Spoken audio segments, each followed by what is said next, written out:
વંદનીય ગુરુજનો, વડીલો અને ભગીનીઓ, કાળના ઘેરા તિમિરમાં ઝગમગે એ જિંદગી, આસમાં તૂટી પડે પણ ના ડગે એ જિંદગી. શાંત હો આકાશ તો ઉડે પતંગો બેશુમાર, શૂન્ય કિંતુ આંધીઓમાં પણ જગે એ જિંદગી. આજે આપણે આવી જ એક જિંદગીના સ્મરણો સિંચવા છે, જે આંધીઓમાં પણ એવી ખુમારીથી જીવી કે આજે પણ એની બુલંદીઓ વર્તાય છે, આજે પણ આકાશમાં ધ્રુવના તારલાની માફક એ અવિચળ છે. એક આદર્શ સત્યાગ્રહી, શ્વેત કાંતિની ગંગોત્રી, ધૈર્યવાન, સ્થૈર્યવાન, ધૈર્ય અને શ્રદ્ધાનું આદમકદ, રાજપુરુષ, યુગ પુરુષ, લોહ પુરુષ, ભારતના ભાગ્ય વિધાતા, અગણિત વિશેષણોથી નવાજીએ તો સમય ઓછો પડે ને શબ્દોએ ટૂંકા પડે એવું ઝવેર રત્ન એટલે શ્રી સરદાર વલ્લભભાઈ પટેલ, જેના માટે કવિશ્રી સુંદરમ કહે છે કે શબ્દ તણા બસ તારે બાણ, ઢળી જતા શત્રુના પ્રાણ, ગુર્જર હિન્દ અખિલના તંતુ, તે બાંધ્યા તે દીધા વાણ. ભારત મુક્તિ મહાજહાજનો તું બળવંતો મહાસમીર, જય જય ગૌરવ ગુર્જર વીર, જય જય ગૌરવ ગુર્જર વીર. ગુજરાતનો ખેડા જિલ્લો એટલે ખુમતી દરોનો જિલ્લો, અને આ ખેડા જિલ્લાના કરમસદ ગામે ઝવેરભાઈ પટેલ અને માતા લાડબાઈનું ચોથું પુત્ર રત્ન સંતાન એટલે શ્રી વલ્લભભાઈ પટેલ, જેમનું આ ધરતીને પાવન કરવા 31 ઓક્ટોબર 1875 ના દિવસે અવતરણ થયું. જન્મસ્થળ મોસાળ નડિયાદ, વતન કરમસદ. બાળવલ્લભ વિશે વિશેષ માહિતી પ્રાપ્ય નથી, છતાં પણ એમના બાળપણના ઘણા પ્રસંગોથી આપણે સુપેરે પરિચિત છીએ જ. વલ્લભભાઈ નાનપણથી જ ખોટું સહન કરી શકતા નહોતા. નેતરની સોટીથી મારનાર શિક્ષક સામે હડતાલ પડાવનાર વલ્લભભાઈમાં બાળપણથી જ સત્ય માટેનો આગ્રહ અને નિડરતાના ગુણો જોવા મળે છે. પિતાની ધાર્મિક મનોવૃત્તિ અને માતાની સાદગીએ બાળવલ્લભમાં જ ઈશ્વર અંગેની અનન્ય શ્રદ્ધાના બીજ રોપ્યા હતા, જે મહાત્મા ગાંધીજીના સંપર્કને કારણે દ્રઢીભૂત થયા. કદાચ બાળ વલ્લભના મનમાં જ વસી ગયું હશે કે આ માટીમાં જન્મ્યો છું, આ માટીમાં જીવીશ હું, આ માટી મારી કાયા, આ માટી મારી માયા, આ માટીમાંથી માટી, આ માટીમાં ભરીશ.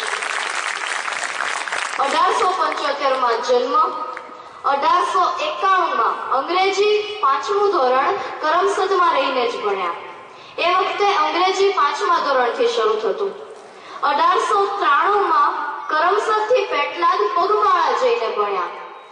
1893 ઝવેરબા સાથે લગ્ન. 1897 નડિયાદની સરકારી શાળામાંથી મેટ્રિકની પરીક્ષા પસાર કરી.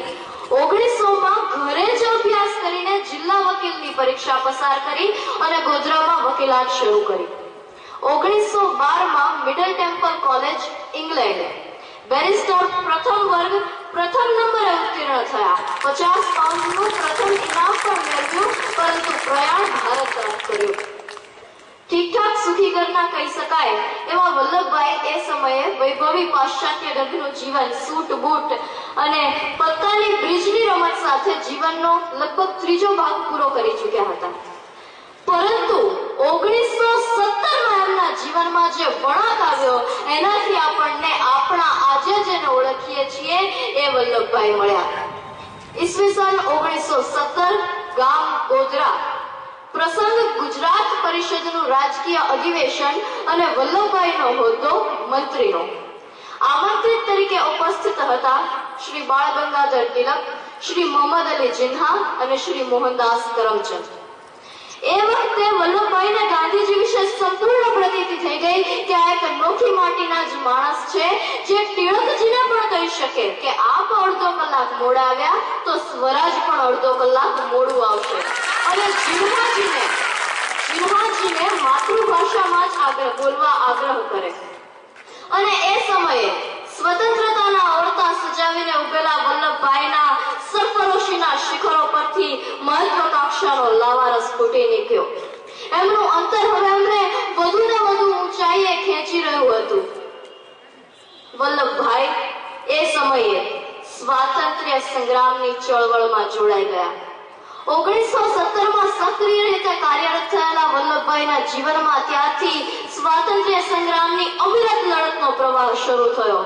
રોલેટ એક્ટ સામે લડત, ગાંધીજીના પ્રતિબંધિત પુસ્તકો, સર્વોદય અને હિન્દ સ્વરાજનું જાહેર વેચાણ, સરકારી પરવાનગી વગર સત્યાગ્રહ પત્રિકાનું પ્રગટીકરણ અને વિતરણ, ગુજરાત વિદ્યાપીઠની સ્થાપનાનો નિર્ધાર અને એના માટે એ સમયે રંગૂનમાંથી ₹10 લાખના ભંડોળનું એકત્રીકરણ, નાગપુર ઝંડા સત્યાગ્રહ, અમદાવાદમાં મ્યુનિસિપાલિટીની ચૂંટણીમાં તમામ બેઠકો પરનો વિજય, બોરસદનો હૈડિયા વેરો સત્યાગ્રહ, જેની જ્વલંત સફળતા બાદ બોરસદના સુબાનું બિરુદ મળ્યું. આવા તો કેટલાય કાર્યો, અગણિત સત્યાગ્રહો અને દરેકની જ્વલંત સફળતા.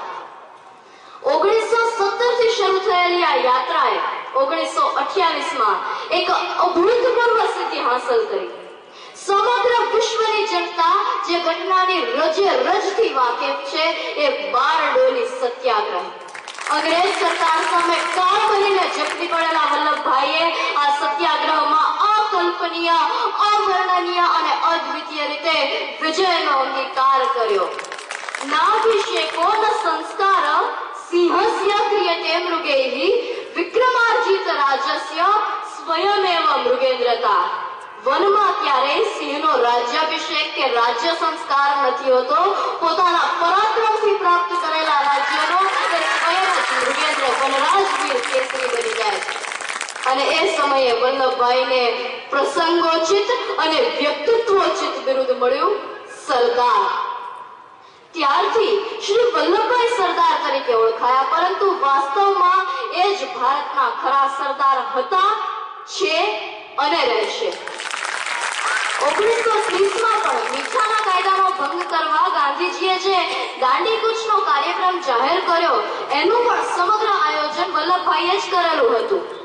વારંવાર જેલમાં ગયા અને છૂટ્યા પછી પણ એમની લડતનો અવિરત પ્રવાહ ચાલુ જ રહ્યો. જેમ શત પહાડ શિખરથી જો ધોધ ભૂકવતો જાય, જેમ ખુશ કાલકો યોધો નિજ અશ્વ નચવતો જાય, તેમ સત્ય તણો શોધક નિજ પંથે દસે સદા અવિરામ. એ સુગત કાજ કો નવ કહેજો, પ્રભુ દે એને વિશ્રામ. ઈસવીસન 1942માં બીજા વિશ્વ યુદ્ધને અંતે જાપાનની સેના જ્યારે દેશના સીમાડે આવીને ઊભી, ત્યારે અંગ્રેજોએ પાછા ખસવું પડ્યું. એ સમયે બ્રિટિશરોના દિલ દિમાગને ચૂર કરી નાખે એવો વ્યંગ કરતા સરદાર સાહેબે એમની લોકબોલીના લહેકામાં કહેલું કે આપણે 3 હઠ વિશે સાંભળ્યું છે: સ્ત્રીહઠ, બાળહઠ અને રાજહઠ. આ અંગ્રેજોએ 4થી હઠ શરૂ કરી છે, પીછેહઠ.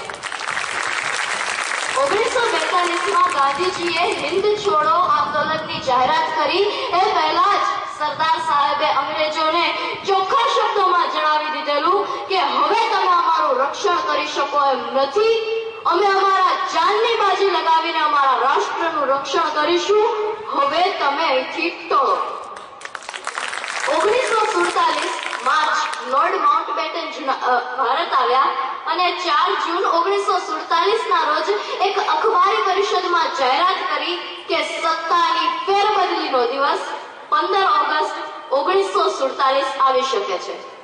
અને અંતે દિવસ આવી પહોંચ્યો જ્યારે શ્રી મેઘાણીજી લખે ને આખો દેશ નાચી ઉઠે કે મુક્તિને ક્યારે નિજ રક્તો રેડણ હારે પાયો, સાગરને પારે સ્વાધીનતાની કબરોમાં મહેક્યો અને બિસ્મિલ બેટાઓની માતાના ભાલે મલકાયો કસુંબીનો રંગ. દરેક સ્વાતંત્ર્ય વીરની આંખ ત્યારે કેટલી વરસી હશે જ્યારે ભારતનો તિરંગો સ્વમાનભેર પહેલીવાર સ્વતંત્ર ભારતમાં લહેરાયો હશે. કેટલાય દિવંગત આત્માઓ આકાશમાંથી પોકારીને કહેતા હશે કે ઝંડા અજર અમર રહેજે, વધ આકાશે જાજે. અજબ કોઠાસૂઝ, ઓછા પણ ધારદાર શબ્દો, વ્યક્તિને એક જ નજરમાં પારખી લેવાની કુશળતા અને અજોડ સંગઠન શક્તિ એ સરદાર સાહેબના લોખંડી વ્યક્તિત્વના પાસાઓ હતા. અને એમના થકી જ એમણે અંગ્રેજોનું ભારતને દેશી રજવાડાઓના મારફતે છિન્ન ભિન્ન કરી નાખવાનું ષડયંત્ર રફે દફે કરી નાખ્યું.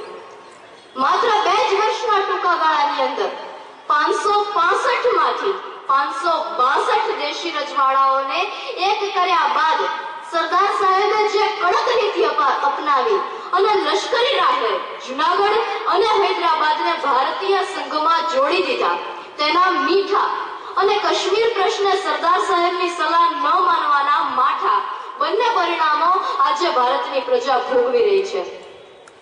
સરદાર સાહેબે જ્યારે 2 જ વર્ષના ટૂંકા ગાળામાં અખંડ ભારતની ઇમારત ઊભી કરવાનો અદ્ભુત ચમત્કાર કરી બતાવ્યો, ત્યારે માઉન્ટ બેટને પણ કહેવું પડ્યું કે અમને એમ હતું કે ભારતને એક અખંડ રાષ્ટ્ર બનતા 15 વર્ષ જેટલો સમય લાગશે, પરંતુ સરદાર સાહેબે ચમત્કાર માત્ર 10 થી 15 મહિનાઓમાં કરી દેખાડ્યો છે.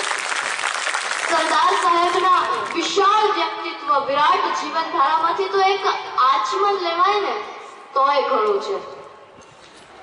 પરંતુ અંતે 15 નવેમ્બર 1950 ના રોજ સરદાર સાહેબને ઘણા સમયથી પીડતી પેટની પરેશાનીએ અંતિમ તબક્કામાં પ્રવેશ કર્યો.